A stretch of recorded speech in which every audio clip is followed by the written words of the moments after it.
Hola, ¿qué tal? Me da mucho gusto volverlos a saludar en una edición más de Dominio Talentia MX, un programa con noticias y entrevistas donde se analiza el panorama laboral, especialmente en lo que se refiere a la administración de talento humano.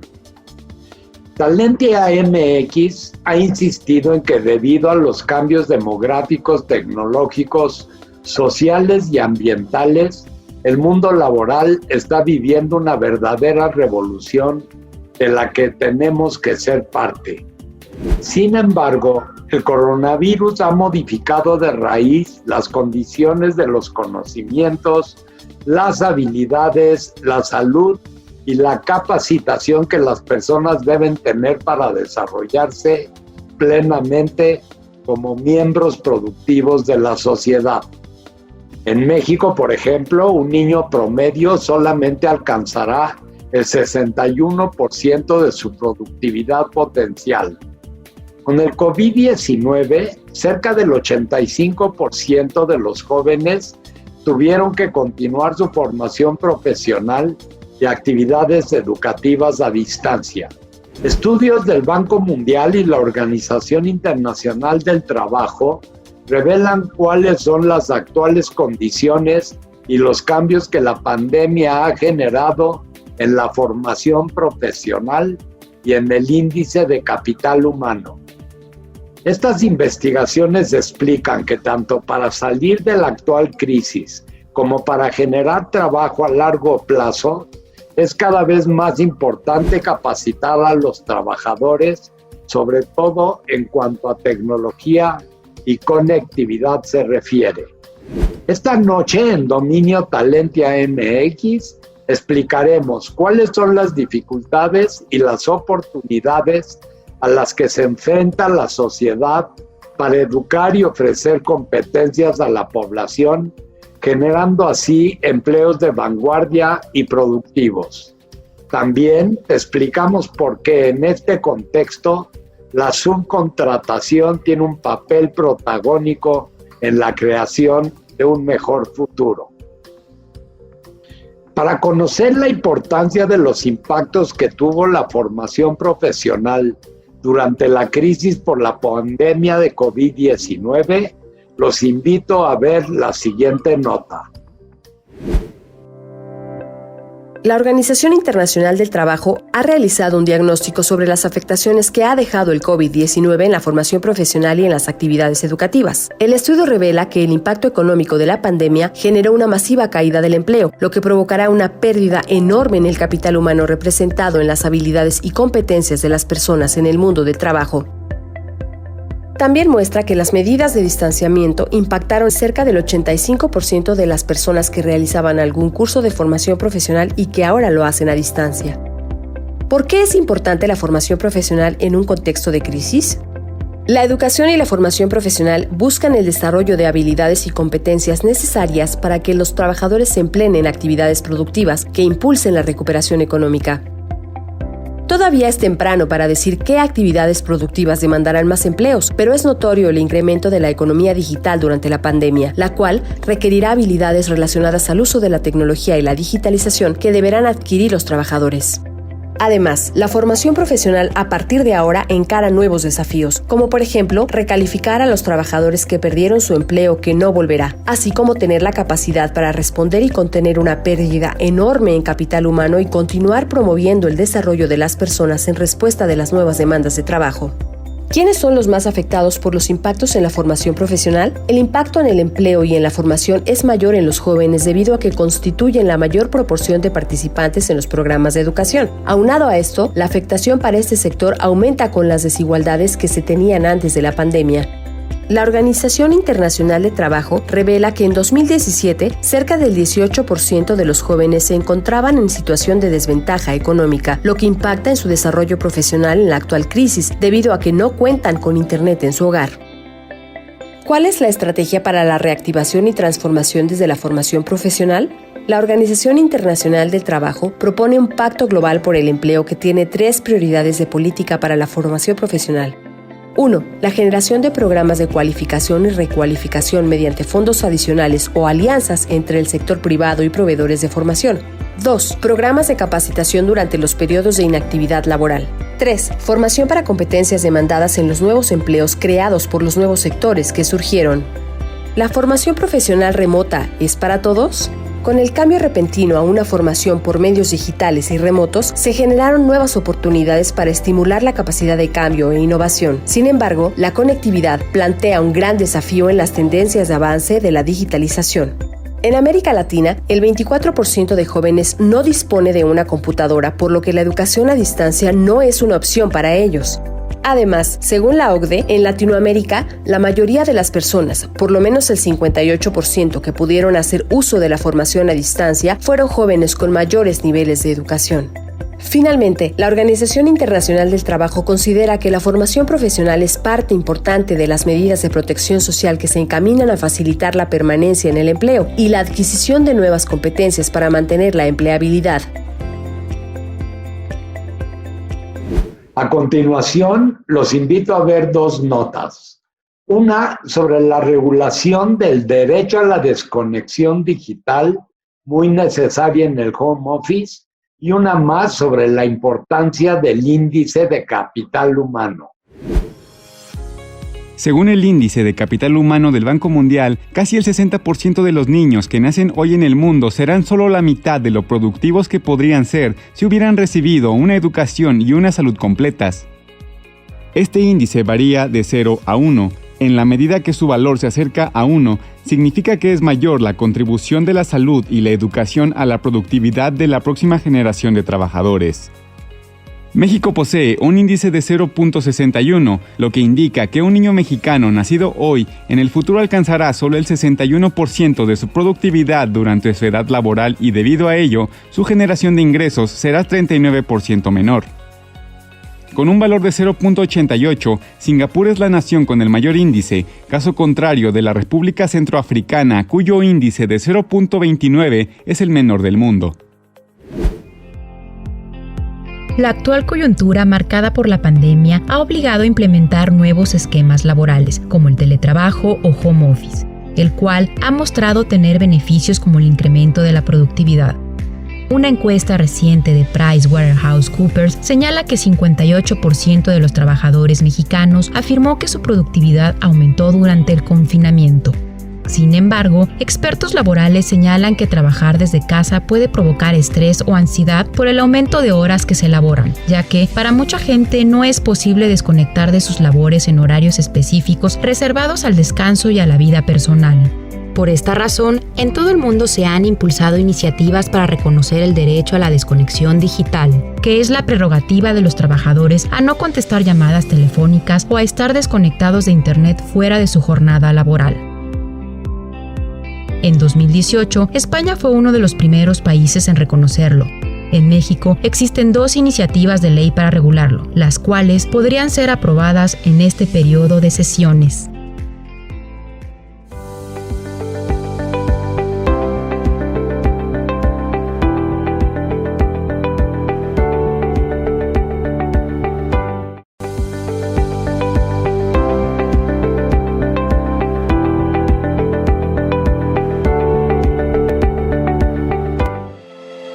La pandemia paralizó las actividades e impactó en la economía. Esto ha modificado las tendencias actuales del mercado laboral en el mundo. Instituciones internacionales y empresas están analizando estas tendencias. La OIT y el BID observan que el mercado laboral post-pandemia demanda esencialmente 2 tipos de habilidades. Las digitales, como la alfabetización tecnológica, manejo de información y uso de herramientas digitales para servicios en línea, y las socioemocionales, como resolución de conflictos, trabajo en equipo y comunicación. LinkedIn identificó, mediante su herramienta Economic Graph, cuáles son los perfiles profesionales más requeridos actualmente en el mundo. Los 3 primeros son desarrollador de software, con 15 millones de vacantes, representante de ventas, con 8.5 millones, y gestor de proyectos, con 2.5 millones.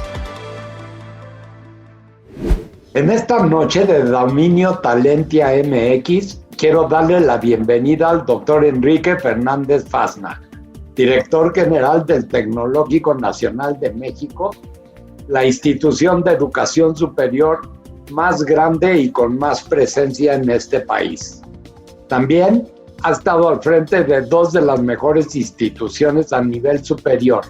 Ha sido director del Instituto Politécnico Nacional y rector de la Universidad Autónoma Metropolitana.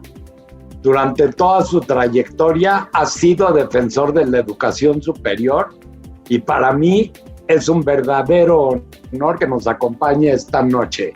Bienvenido, Enrique. No, hombre, es un gusto, Elías. Muchísimo gusto en estar contigo, no solo por lo apasionante del tema, sino por ahora sí que la relación de amistad que tenemos tú y yo desde hace ya algunos años.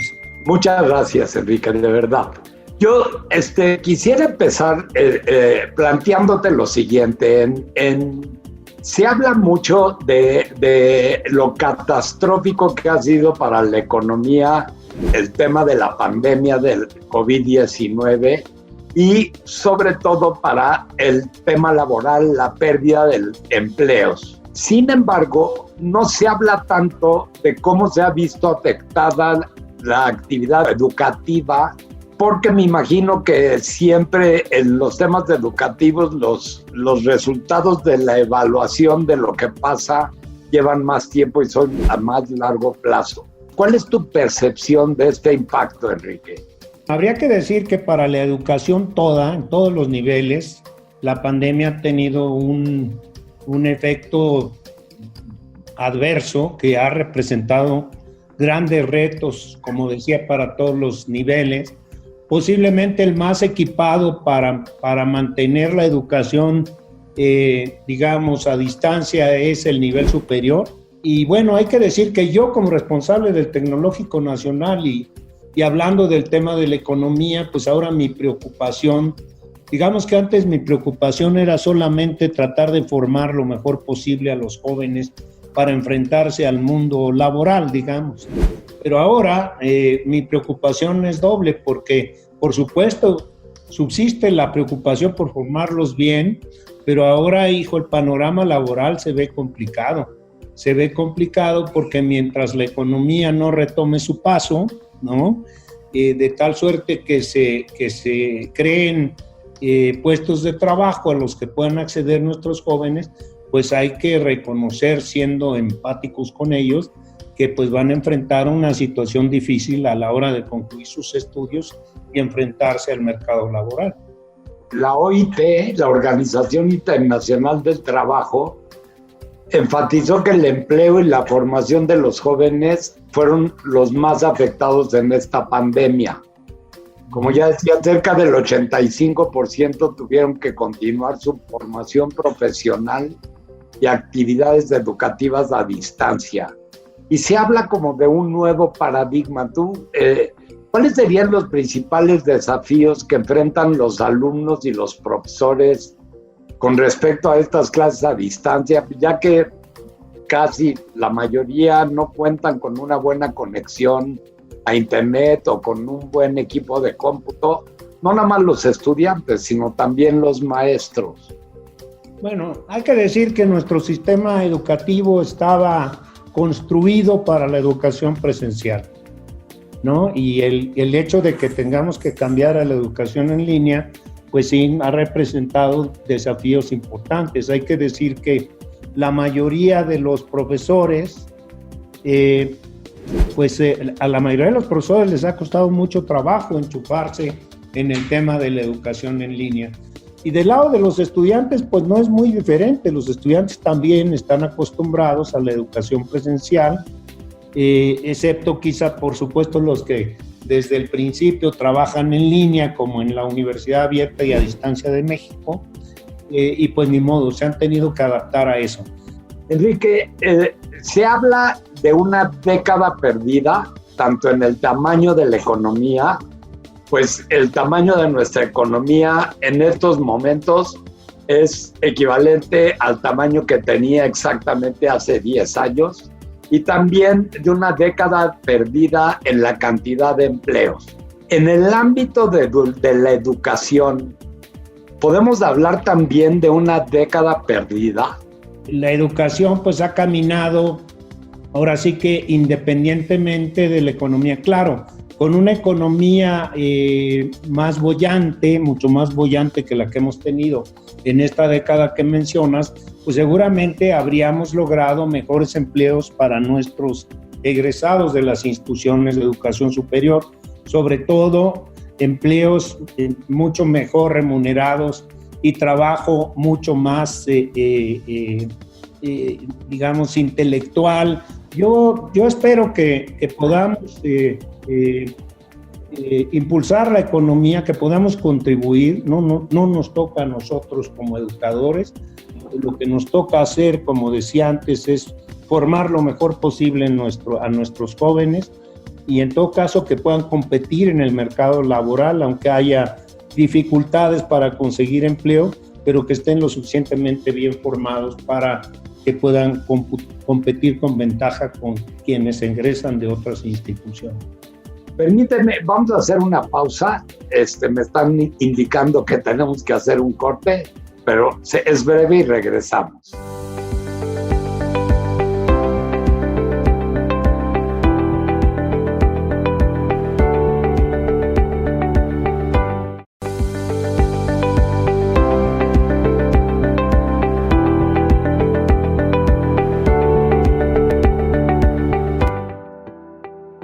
La subcontratación se puede utilizar en todas las tareas o actividades de una empresa.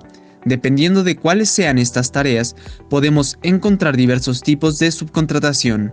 Así tenemos la subcontratación de procesos de negocios, BPO por sus siglas en inglés, que es subcontratar una función de la empresa, ya sea interna, back office, como nóminas y recursos humanos, o externa, front office, como marketing o servicio al cliente.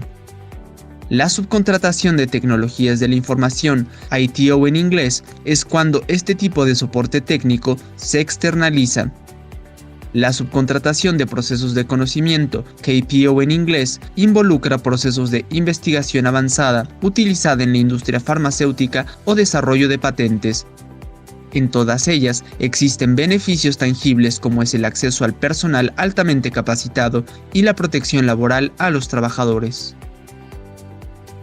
Muchas gracias por seguir con nosotros. Les recuerdo que nos acompaña el doctor Enrique Fernández Fasnacht, director general del Tecnológico Nacional de México. Enrique, según un estudio de la Organización Internacional del Trabajo, en marzo, al inicio de la crisis, había 9.4 millones de jóvenes que no tenían empleo en América Latina. Con la pandemia se estima que más de la cuarta parte de los jóvenes que forman parte de la fuerza laboral están buscando activamente un trabajo, pero no lo consiguen debido a la situación actual. En tu opinión, ¿por qué los jóvenes son uno de los sectores más golpeados a la hora de conseguir empleo? Quizá habría que pensar que, digamos, dada la contracción de la economía, pues también ha sucedido que el número de oportunidades de trabajo se ha disminuido también.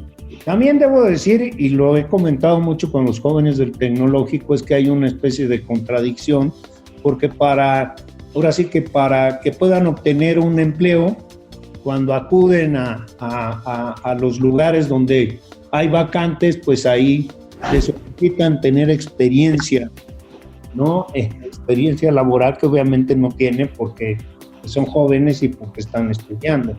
A mí en ese sentido me gusta, por ejemplo, un modelo de educación que existe desde hace muchos años en Alemania, como es el famoso tema de la educación dual, ¿no? Que permite que los jóvenes tengan contacto con las empresas desde antes de terminar su carrera y bueno, pues eso hace que pues ya no, vamos, eso hace que tengan ya algo de experiencia eventualmente para ocupar los puestos de trabajo. Y por supuesto, pues hay muchos jóvenes que abandonan los estudios, hay que decirlo, y que igual contraída la economía, no hay muchos puestos de trabajo para ellos, aun cuando sean puestos de trabajo de bajo valor agregado. De acuerdo con el INEGI, la población en edad de trabajar en México tiene únicamente 9.2 grados de escolaridad en promedio. Esto quiere decir un poco más de la secundaria concluida. ¿Tú crees que este sea el problema que más incide para poder tener gente bien formada y muchos profesionales técnicos para el aparato productivo? Pues mira, yo creo ese es un tema muy interesante. Yo creo que ahí sí incide sin duda el tema del tamaño del aparato productivo y la falta de complejidad, un poco por decirlo así, del mismo aparato productivo. Finalmente, los empleos son de muy bajo valor agregado porque las cosas que hacen las empresas, tenemos pocas empresas de alto valor agregado que requerirían una escolaridad mucho mayor que la que menciona. Sí hay, digamos, una carencia de empleos para los jóvenes que tienen un nivel de preparación mucho mayor, y eso sí tiene que ver con la incipiencia del desarrollo del aparato industrial, para hablar de la industria que tenemos en México. Necesitamos una industria en la que los inversionistas pues arriesguen mucho más dinero, busquen nichos de oportunidad de muy alto valor agregado, y yo estoy seguro que las instituciones de educación superior reaccionaríamos hacia esa demanda de profesionistas sin ninguna. ¿Cuáles consideras que son los conocimientos y las habilidades que se requieren y que se van a requerir incorporar, por ejemplo, en los planes y programas de estudio de una institución como el Tecnológico Nacional? Bueno, mira, yo creo que no ha cambiado mucho desde mi perspectiva el tema de las habilidades que deben tener los jóvenes, digamos, antes de la pandemia y después de la pandemia. Las habilidades digitales son sí o sí. O sea, los jóvenes deben tener habilidades digitales, las debían de tener antes de la pandemia, y si quieres, para matizar un poco ahora con mayor razón. Pero bueno, yo, digamos, hablaría de la educación en general, y yo diría que debemos de desenfatizar la parte informativa de la formación de profesionistas para enfatizar muchísimo más la parte formativa. Hay que prepararlos para que aprendan por sí mismos, para que puedan buscar información y aprender prácticamente de cualquier cosa. Enrique, se nos ha acabado el tiempo y hemos tenido que llegar al final del programa. A mí me duele muchísimo tener que terminar esta conversación, porque aunque tú y yo las podemos tener largas, para el auditorio que nos ve y nos escucha, tu opinión es importantísima. De verdad, te quiero agradecer de todo corazón que nos hayas acompañado, y esperamos volver a tenerte en alguna otra ocasión próxima. Muchas gracias. Así lo espero yo también, querido Elías. Te mando un abrazo muy fuerte y pues bueno, yo estoy absolutamente a la orden. Muchísimas gracias, Enrique. Muchas gracias. Hemos llegado al final del programa. Les quiero agradecer por acompañarnos una noche más. No olviden que pueden vernos y seguir informados de nuestro sitio talentiamx.com y en nuestras redes sociales. Recuerden que tenemos una cita la próxima semana para impulsar el talento humano. Hasta pronto.